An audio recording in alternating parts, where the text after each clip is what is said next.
Dream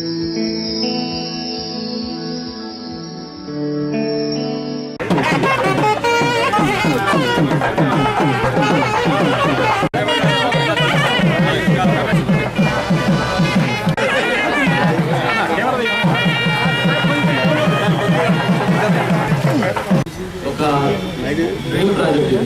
ఎందుకంటే ఇప్పుడు కారులో వచ్చినప్పుడు పెద్దలు సుబ్బారెడ్డి గారు కానీ ఎమ్మెల్యేలు కూడా చెప్తా ఉన్నారు, విశాఖ కూడా ఒక డ్రీమ్ ప్రాజెక్ట్ అనేది ఎన్నో ఏళ్ల నుంచి కూడా దీన్ని ప్రయత్నం చేస్తున్నప్పటికీ కొంత ఆలస్యమైంది.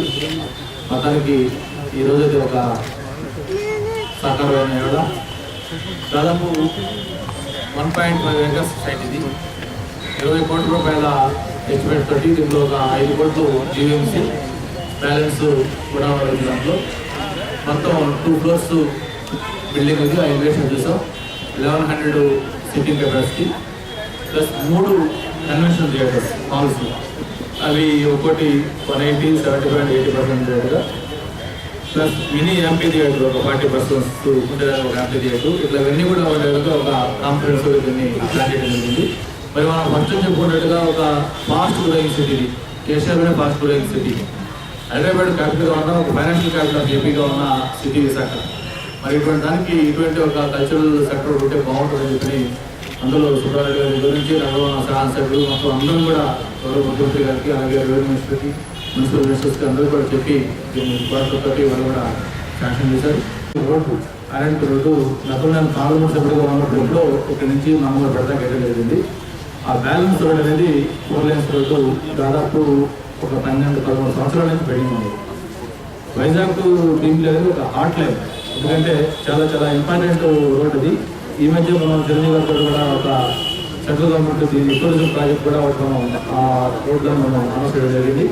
ఇవన్నీ కూడా వైజాగ్ వచ్చారంటే ఎవరైనా టూరిస్టులు కానీ బయట వాళ్ళు వచ్చారంటే వైజాగ్ టు భీమిలి రోడ్డు ఒక డ్రైవ్ వెళ్ళాలని ఒక కోరుకుంటారు. అటువంటి రోడ్డు ఇండియన్ పెండింగ్ ఉంటే ఎమ్మెల్యే గారు మీరు అందరూ కూడా ప్రొసెస్ తోటి 65 కోట్ల రూపాయలు ఎస్టిమేట్స్ తోటి ఆరంభ నుంచి ఈరోజు ఫౌండేషన్ జరిగింది. అది కూడా అందరూ కంప్లీట్ చేయడం జరిగింది.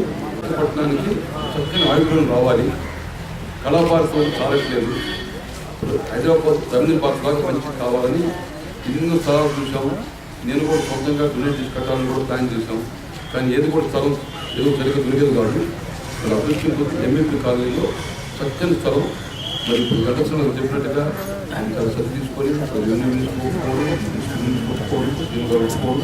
అందరూ కలిసి ఈరోజు మా అందరి కోరిక నెరవేరింది. అయితే స్ట్రీట్ బ్యాట్ని వాళ్ళు కూడా అందరూ కూడా ఇన్వాల్వ్ చేసి ఈ ప్రాజెక్ట్ పూర్తి కావడానికి నేను కలిసి పూర్తిగా ప్రయత్నం చేస్తాం.